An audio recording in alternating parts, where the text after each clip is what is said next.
Hello, and thank you for joining this episode of Global Perspectives, a podcast created to share insights from our investment professionals and the implications they have for investors.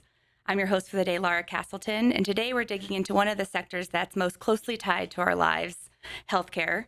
To do this, I'm joined by Andy Acker and Dan Lyons, portfolio managers on our healthcare and biotech strategies, each with over 25 years of experience. Gentlemen, thank you for joining.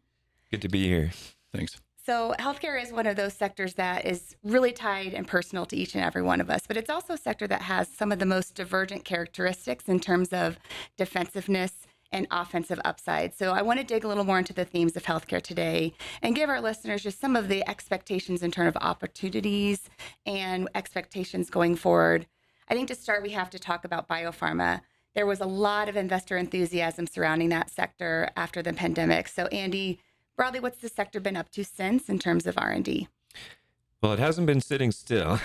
Let's remember what happened 3.5 years ago when the COVID-19 pandemic hit.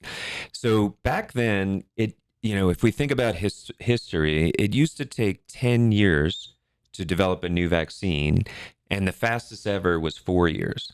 Now, fortunately for the world, the pharma industry had advanced well beyond that. And using new mRNA technology, we were able to develop 2 highly successful vaccines in about 10 months instead of 10 years. And that meant that these vaccines were over 90% effective. So that probably saved millions of lives. Since then, we've made further advances in mRNA technology, but we're also making advances in other gigantic unmet medical needs. Think about obesity. Obesity has been in the news recently, but we now have therapies that are dramatically more effective than ones that we used to use maybe just 10, 15 years ago. We're now getting injectable therapies that are once a week that can give 15, even 20% weight loss. And that was, really unprecedented. And these drugs are fairly safe. And they're also improving diabetes as well. So for diabetes and obesity, these new therapies called GLP-1 therapies, drugs like Wegovy, Ozempic, Mounjaro, these are game changers now. And there was a big question also about if you could get this kind of weight loss, would that also actually improve outcomes, cardiovascular outcomes like heart attack and stroke and ultimately death? And we now know the answer is yes. In fact, just recently, we had new data that showed that you could actually cut the risk of those events by 20% by improving weight loss. So this is a big breakthrough. Let's think about dementia. Affects over 50 million people worldwide. Unfortunately, as we get older, our probability of getting dementia continues to increase. And until recently, we've had no therapies that could modify the disease. Again, now we have new therapies that are antibodies that can go into the brain and actually remove the plaque that is thought to be the main cause of Alzheimer's disease. The first of these was just approved this year, and we have a second one coming in the coming months. And these therapies now are the first disease-modifying therapies that are proven in clinical studies to slow the progression of disease, that can slow the loss of cognition that's inherent to this disease. So areas like dementia, Alzheimer's disease, obesity, diabetes, these are areas that are huge unmet medical needs that are now being revolutionized by new therapies. So this is just some of what's happening in the pharmaceutical industry. Yeah, that's already sounding like a lot and can generate a lot of enthusiasm already. Dan, is there anything else that you're seeing from your end? Yeah, I would just emphasize, building off of Andy's points, we've seen a whole range of new modalities coming through the industry in terms of ways that they can tackle different diseases, and things like gene therapies where you can specifically go after the missing gene, or cell-based therapies where companies are able to retrain the immune system to fight cancer. But building off of what Andy talked about with mRNA as a platform, we've actually seen that being potentially useful now for infectious diseases more broadly. And the industry is working on combined flu, RSV, all the respiratory viral diseases that plague us every fall. And what the industry is using this platform now is a versatile way of tackling these diseases by basically having a single shot where you could get a vaccine against not only COVID, but also flu and RSV. And these are in various stages of clinical development right now.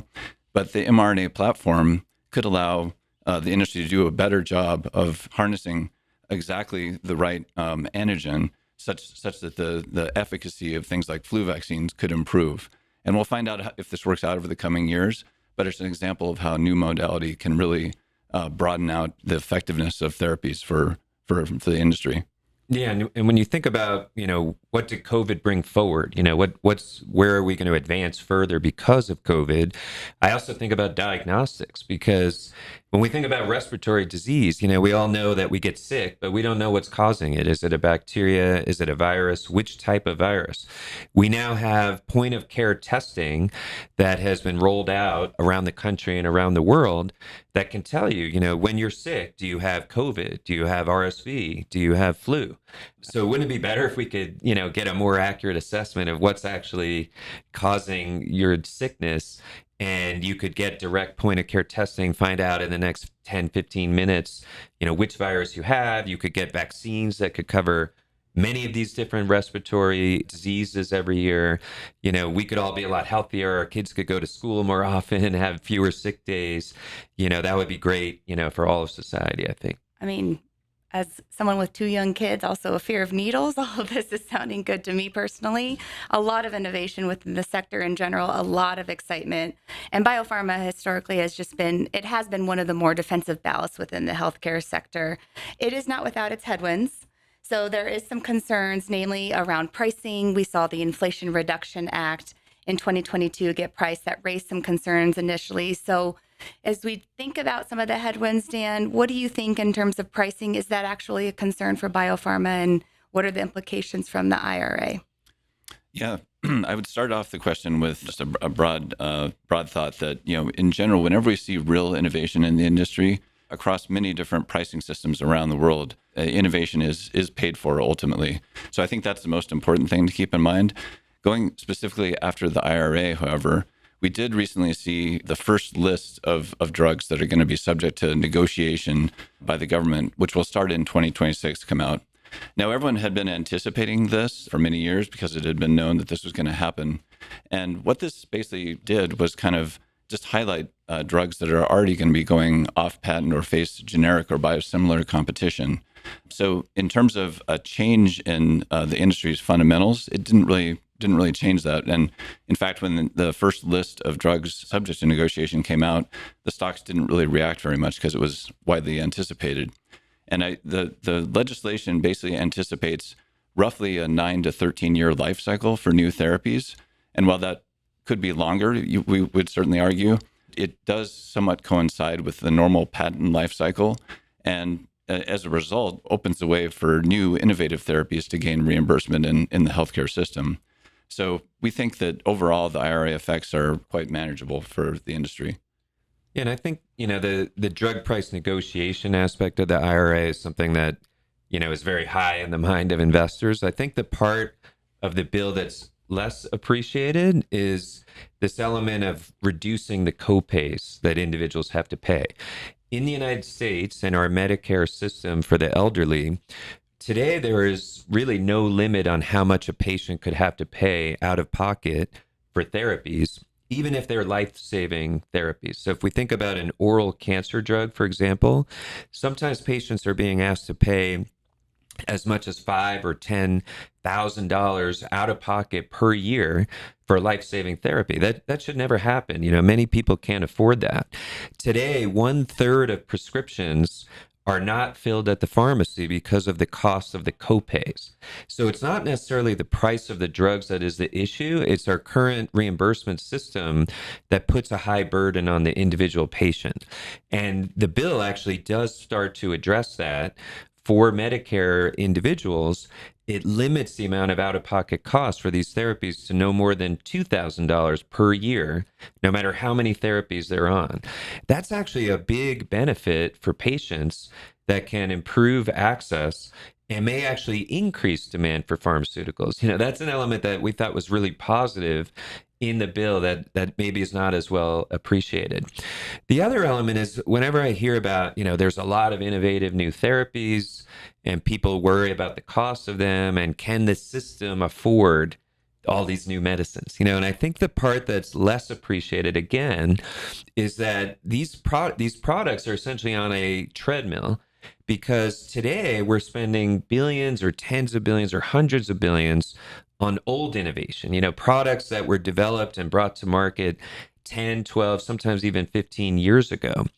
And what is not as well appreciated is as those products start to lose their patents and face generic competition or biosimilar competition, the price comes down dramatically, sometimes by 90% or more. And so we're now getting essentially a rebate of billions or even tens of billions of dollars every year from the old products that we're not paying for anymore. So this year, recently, Humira, which had been the biggest drug in the United States, selling over $16 billion a year, is now facing biosimilar competition where the price has come down in some cases by 80% or more. So the system is saving billions and billions of dollars on old therapies, which it can then reinvest in newer, more innovative therapies addressing high unmet medical needs.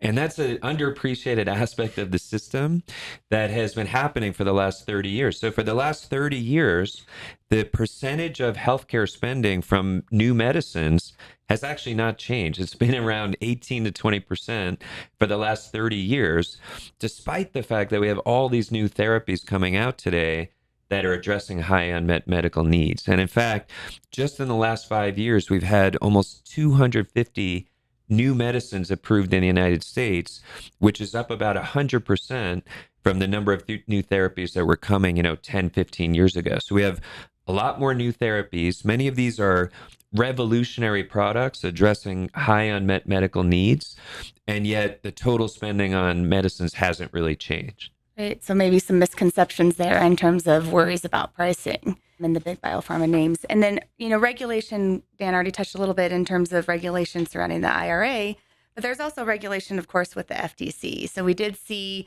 earlier in the year, the FTC contested one of the largest proposed biopharma mergers. What impact did that have? And do you see any concerns on FTC regulation going forward? Yeah. So earlier in the year, there was a contest to the Amgen Horizon merger, which was a large biopharma merger, and that may have put a damper a bit on large M&A in the sector. More recently, we've actually seen that dropped, and that merger is likely to go through. So I think a long-lasting impact of that probably will be pretty minimal. However, even in that backdrop, year to date, we've seen an unprecedented level of M&A activity for the sector, with more than a dozen buyouts that were more than $1 billion in total spending by the pharma companies. And within that backdrop, it just highlights the need that large pharma companies have for innovation. And typically they get about 2/3 of their innovation from small and mid-cap biotech companies. And this is where we think a lot of the innovation in the sector is and will be going forward. So that's why we see still a very positive backdrop for continued M&A within the sector. Yeah, and M&A, I think, has been a theme in almost, you know, how the industry works, because as Dan mentioned, you know, 65% of the medicines that reach the market today were initially developed by small and mid-cap biotech companies. And 65% of the pipeline today is being developed by small and mid-cap biotech companies. So it's the smaller companies that are bringing the new innovation in many cases. And then you have the major pharmaceutical companies that need that innovation to offset their patent expiration so that they can continue to grow. So we've seen for many, many years this cycle of bigger companies buying smaller companies, buying that innovation to continue to grow. And I think the FTC challenge of the Amgen Horizon merger, I think, initially raised some questions, but that's been resolved very quickly in favor of allowing these kind of deals to continue to happen. So we think that will continue, and it's been very beneficial for us. These acquisitions will typically happen at a 50 to 100% premium or even more, and hopefully we can continue to find those kind of companies that have real innovation that's of interest to the bigger companies. Right.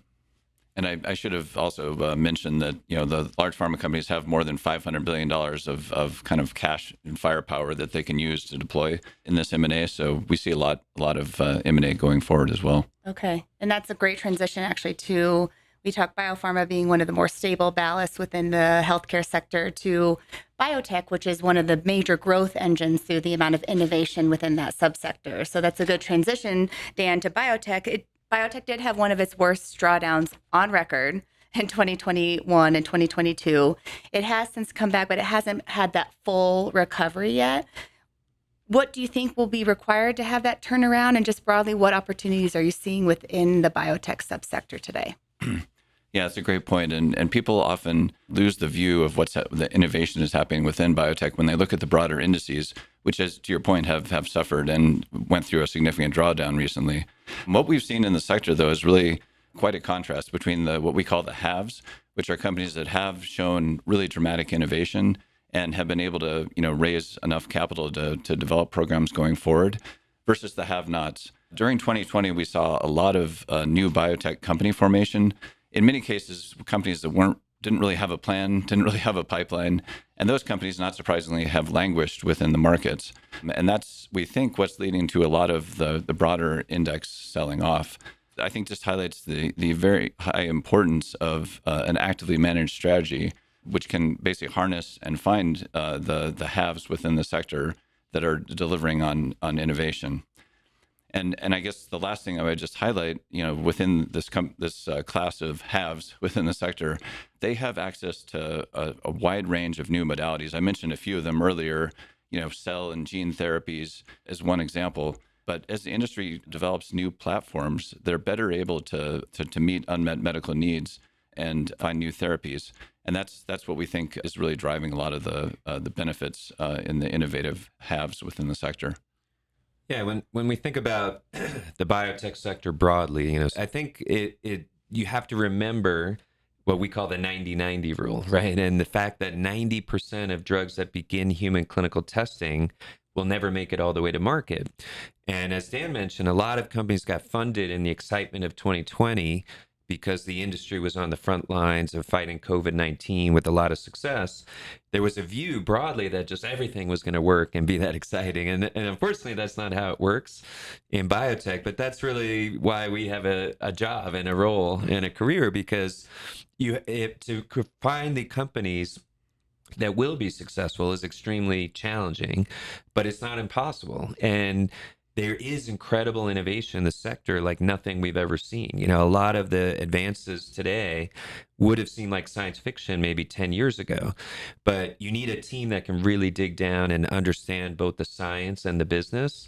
Virtually every member of our therapeutics team have a PhD or an MD, and you really have to understand the details behind the science that's driving these therapies. But the ones that are successful can generate unbelievable, value.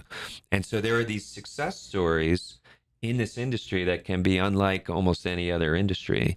And again, it's not easy, but when you can be more often right than wrong in terms of identifying these really innovative companies that can generate a lot of value for shareholders, really in any economic environment. Great. And so I think just to tie this all up for our investors, let's just go to where we're at today and just highlight again the case for healthcare in general. So off the backs of what you were just mentioning, we do know the growth potential within biotech, but just what's the case for healthcare, biotech, and other subsectors in general in today's environment? Yeah, so I think we have to, first of all, think about where are we in terms of the economy right now and the market overall. We came into 2023 with an expectation that we were going to have a recession, and then that didn't happen. And then we got a lot of excitement about these advances in AI, which are extremely exciting. And I think there's a consensus view that's built up now that we're going to have a soft landing. So we've seen inflation start to slow, and the markets perform very well. And there's a view generally, I think, that maybe we're going to avoid a recession. Not only that, but the odds of recession are very low.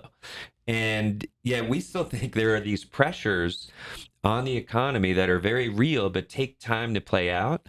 And they just haven't fully played out yet. So if we think about the inverted yield curve, which almost always predicts a recession correctly, it's only been since November, so it hasn't even been a year. And typically that impact takes 1 to 2 years.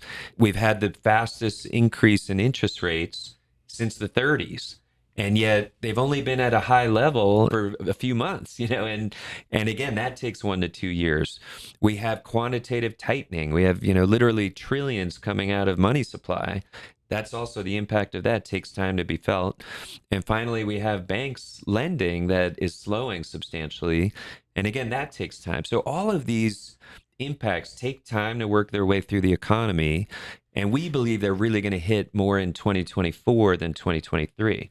And the economy can actually perform quite well right up until it hits a wall, as we saw during the global financial crisis. Now, the expectation for earnings broadly in the market are for double-digit growth in 2024, and that is not at all consistent with the potential for a recession.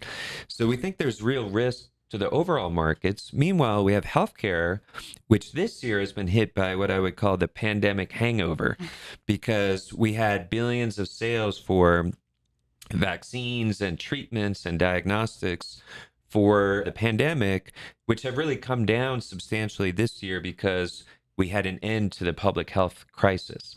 So those products have come down. That's weighed on earnings for healthcare this year, but we've now sort of reset to a lower level. And we think healthcare can grow broadly even during a recession. And that's typically what we see, that healthcare demand holds up much better during an economic slowdown and a recession. So we think healthcare, which trades at a discount to the market and risk to earnings for the broader market, really put healthcare in a very good position on a relative basis in terms of the defensive characteristics of the sector and the lower valuations. But at the same time, we have this increased innovation, which we think is not being appreciated. And if we think about, we talked about 250 drugs approved over the last 5 years. This year could actually be a record for new products being approved. We could have as many as 80 new medicines approved in 2023.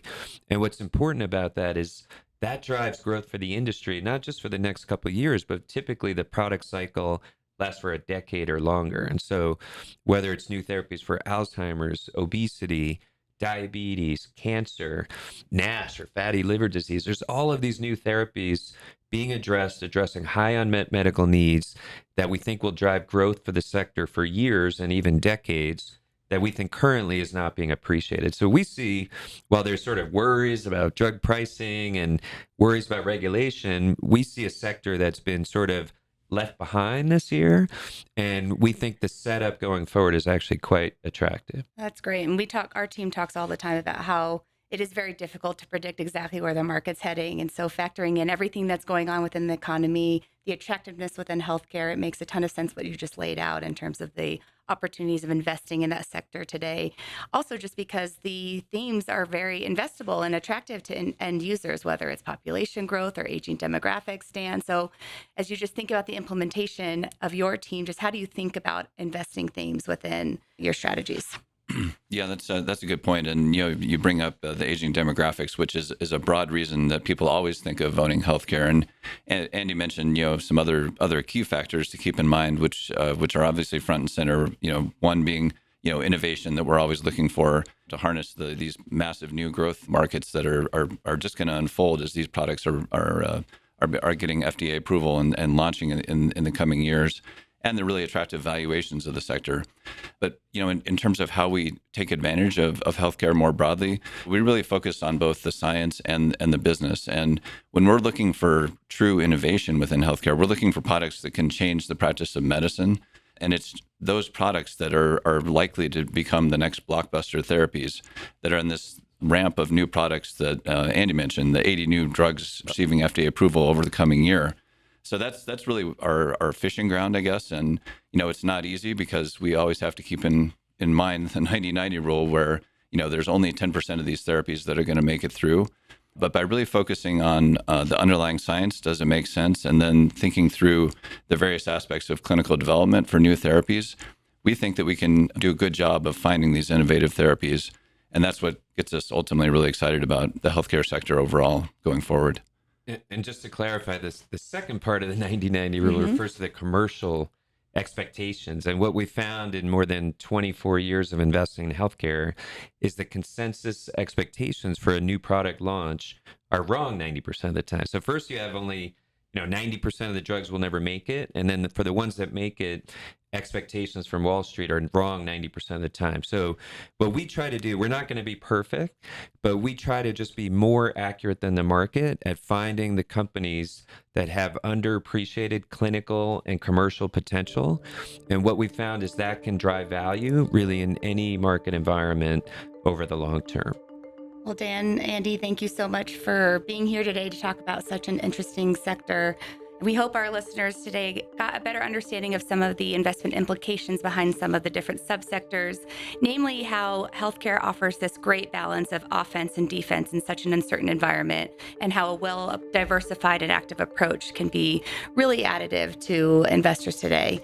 For more information and insights from Janice Henderson, feel free to download other episodes of Global Perspectives, including a recent one from your colleague Louis, who talked about more in depth on just the obesity drugs and the innovation behind that sector. You can also visit our website at janicehenderson.com. I'm your host for the day, Laura Castleton. Thanks. See you next time.